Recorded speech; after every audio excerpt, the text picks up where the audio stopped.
समझता हूं कि सबकी पूरी होती है, लेकिन शायद पूरी हो सकती है, ऐसी अपेक्षा रखता हूं। वो अमिताभ बच्चन जी के हाथ से ये पुस्तक का विमोचन हुआ है। हमारे गृह मंत्री आर पाटिल साहब भी आज यहां आने वाले थे। हम दोनों कल रात में सांगली में ही थे, लेकिन उन्होंने ही कहा है कि कुछ कारणों से मैं नहीं आता हूं।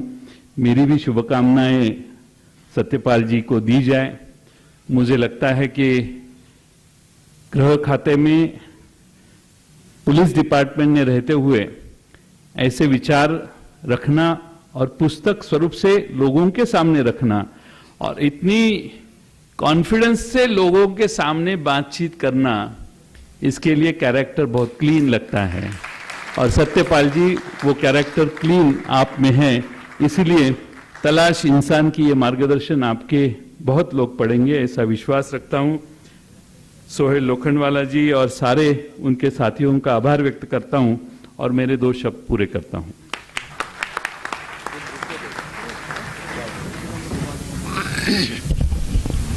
ये थे हमारे पालक मंत्री जयंत पाटिल साहब।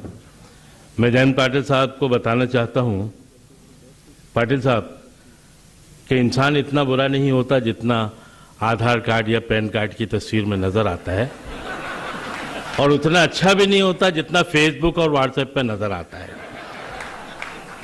अब डॉक्टर सत्यपाल सिंह साहब ने यह बहस छेड़ दी है कि इंसान की तलाश होनी चाहिए, तो हम सब निकल पड़े हैं इंसान की तलाश में। एक बात जो सत्यपाल सिंह साहब ने अपनी तकरीर में कही कि जिन लोगों ने इस किताब के मंजर आम पर आने तक साथ दिया है, उनका फेलिसिटेशन भी जरूरी है।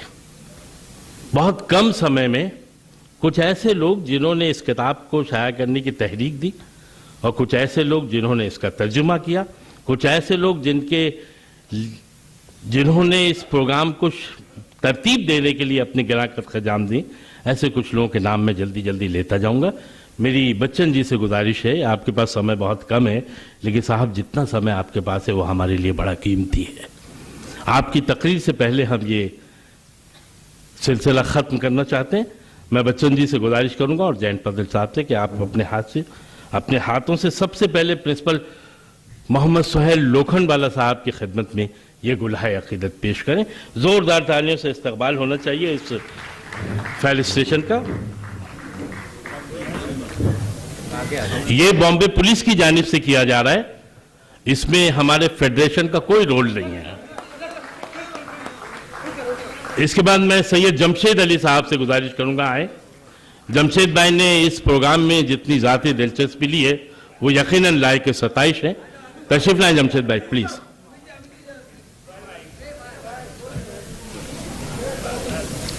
सैयद जमशेद अली साहब। मैं AR वनु साहब से गुजारिश करूंगा कि तशरीफ लाएं। वनु साहब जिनके हिंद फाउंडेशन ने इस किताब को शाया करने में सबसे पहले अपना दस्ते ताउन बुलंद किया। उसके बाद मैं हमीद नाथानी साहब से गुजारिश करूंगा कि आए। Slow slow slow slow Hamid Nathani साहब के लिए।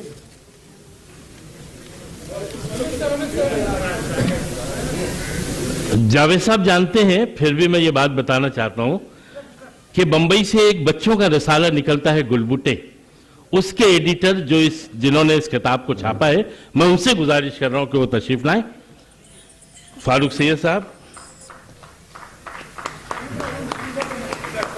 उनका बड़ा ख्वाब था कि बच्चन जी के हाथों से ये यकीनन इस इनाम इस अवार्ड के मुत्ताहिक हैं। मैं निजामुद्दीन राइन साहब को भूला नहीं, इसलिए कि उन्होंने इस काम की तहरीक दी हमें। सर प्लीज निजामुद्दीन राइन साहब। मैं जिया अंसारी से गुजारिश कर रहा हूं, जिया अंसारी आए।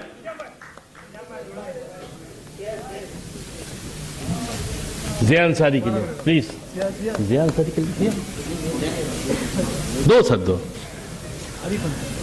ये किताब अगर हिंदी से उर्दू के कालिब में न ढाली जाती तो शायद आज ये इजरा मुमकिन नहीं था। मैं मोहतरमा शीरीन दलवी से गुजारिश करूंगा कि वो आए। शीरीन दलवी और मोहम्मद अकलीम साहब से गुजारिश है दोनों साथ आए। शीरीन दलवी और मोहम्मद अकलीम साहब आ जाएं प्लीज। मोहम्मद अकलीम साहब हैं तो तशरीफ लाएं। जी जी जी। कौन बचता है बोलो मुझे। कमलेश मिश्रा, आरिफ अंसारी। मैं कमलेश मिश्रा जी से गुजारिश कर रहा हूं।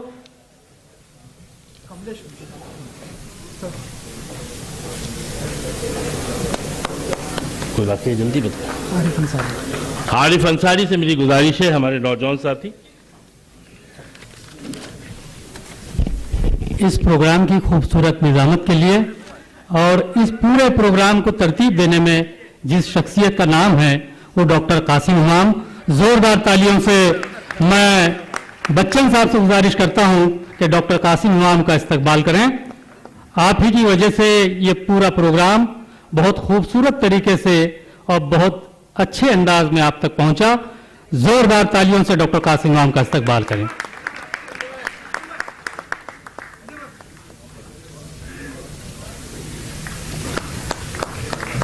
बहुत बहुत शुक्रिया, बहुत शुक्रिया।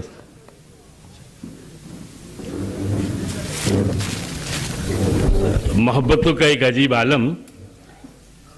मैं अब अपने आखिरी पड़ाव की तरफ बढ़ रहा हूं। आज से 30 साल पहले सोहेल लोखंडवाला साहब ही ने शहंशाह जज्बात इज्जत माब दिलीप कुमार साहब को बुलवाया था हाशमिया हाई स्कूल की तामीर 9 के इनॉग्रेशन के मौके पर, और मैंने वो प्रोग्राम कंपेयर किया था 30 साल पहले। आज ये मुझे सआदत मिली है कि मैं श्री बच्चन जी की मौजूदगी में ये प्रोग्राम कंपेयर कर रहा हूं। मेरा जी चाह रहा है कि आज मैं ये ऐलान कर दूं कि आज के बाद अनाउंसमेंट का खात्मा होना चाहिए, ताकि मैं कह सकूं कि मैंने कंपेयरिंग की है शहंशाह जज्बात से लेकर अमिताभ बच्चन तक।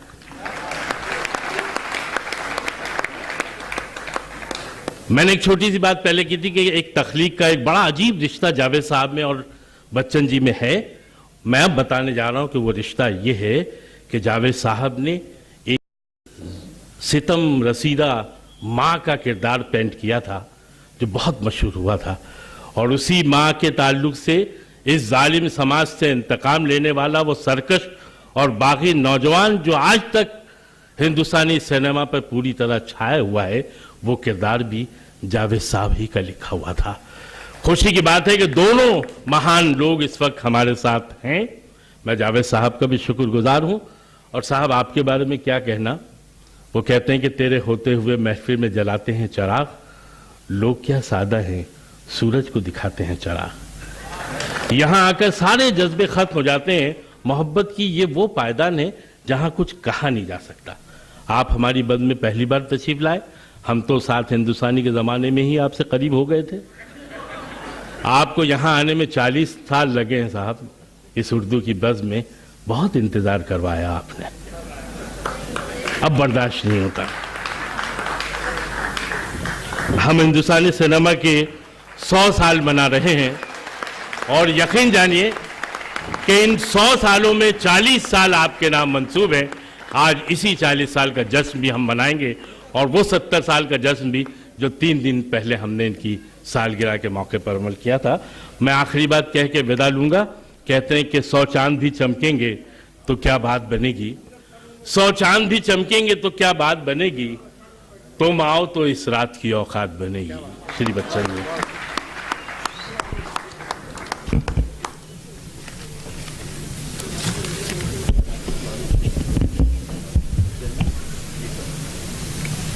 आदरणीय जयंत पाटिल जी, आदरणीय डॉक्टर सत्यपाल सिंह जी, आदरणीय जावेद साहब कहने में थोड़ी सी तकलीफ हो रही है मुझे, क्योंकि जावेद साहब न केवल राज्यसभा के सदस्य हैं, एक प्रख्यात लेखक भी हैं, लेकिन मैं इन्हें अपना एक बहुत ही अजीम मित्र मानता हूं और हमेशा मानता रहा हूं। और इस बात को कहने में मुझे ज़रा भी कष्ट नहीं हो रहा है कि मेरे फिल्मी जीवन में और इस सफ़र में अगर किसी का सबसे महत्वपूर्ण हाथ रहा है तो वो जावेद साहब का नाम है।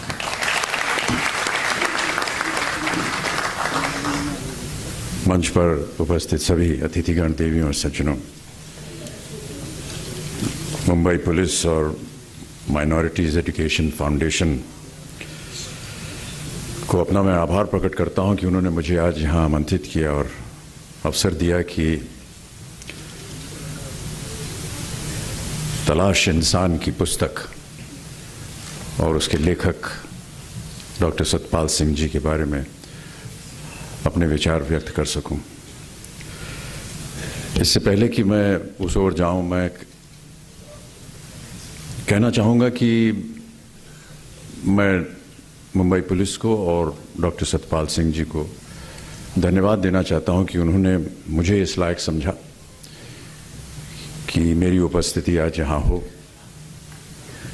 जैसा कि आप सब लोग जानते हैं, फिल्मों से जो लोग संबंधित होते हैं उनके ऊपर एक अजीब सी नज़र लगी रहती है हमेशा, और कहा जाता है कि ये समाज को बिगाड़ते हैं। कुछ हद तक इसका इतिहास भी इसी तरह है। 50-60 साल पहले अगर आप मुझसे पूछेंगे तो देखेंगे कि एक थोड़ा सा विरोध होता था अच्छे घरों में, जब वहाँ के जो बच्चे थे वो फिल्मों में दाखिला मांगते थे या उसे देखना चाहते थे। मैं स्वयं भुगता हुआ हूँ, इसलिए कह रहा हूँ क्योंकि अपने बचपन में जब भी कभी कोई फिल्म देखनी हो तो माता पिता जो थे वो पहले जा कर के उसका मुआवजा करते थे और उसके बाद जा कर के अनुमति मिलती थी कि हम उस फिल्म को जा कर के देख सकते हैं या नहीं। आज इस मंच पर आपने मुझे बुला करके मुझे बहुत गौरवान्वित किया है और मैं अपना आभार प्रकट करना चाहता हूँ।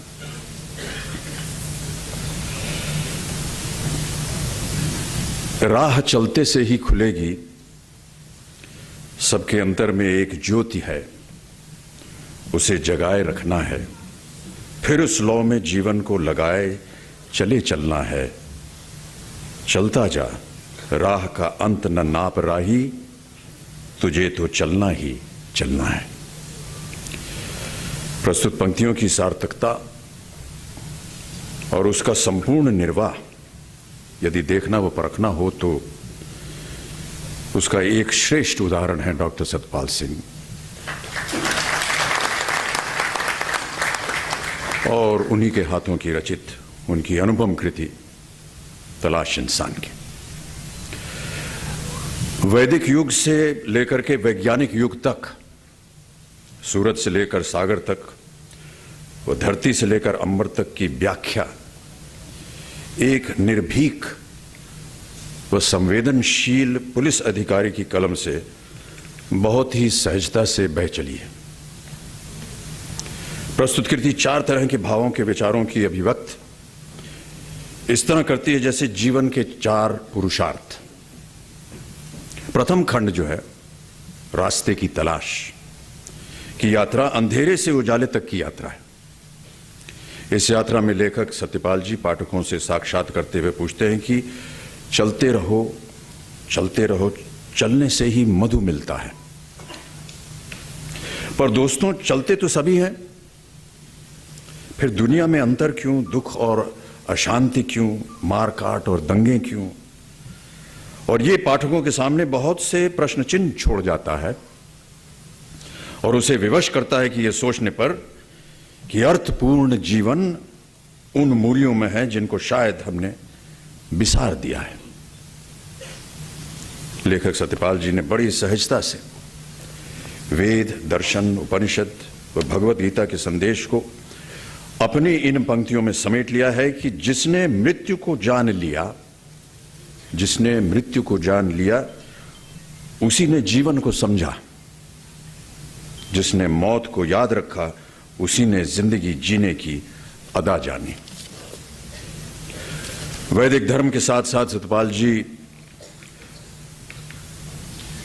पारसी, उर्दू, बौद्ध, जैन, ईसाई, इस्लाम, सिख धर्म की चर्चा करते हुए एक साध प्रस्तुत करते हैं कि हर धर्म शांति, सहिष्णुता, प्रेम व मानवीयता का ही संदेश देता है। उनकी